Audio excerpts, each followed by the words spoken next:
how long does the plumbing course take? So you find that if you want to do a short course at Finstock Evarsity College, it will take you 1 to 4 months. If you want to do a certificate, it will take you 8 months. And if you want to do a diploma, it will take you 12 months. And then how much does it cost for a plumbing course in Kenya? So you find that for short courses, they range from 10,000, but 6,000 to 10,000. But we have our basics in plumbing, which is just 3,000. And 2,000 is for certification, 1,000 for registration.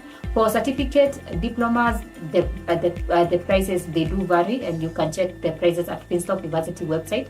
Their website is www.finstockevarsity.com, or you can even call 0703-313-722 and speak to the customer care agent, and she will be able to explain that to you.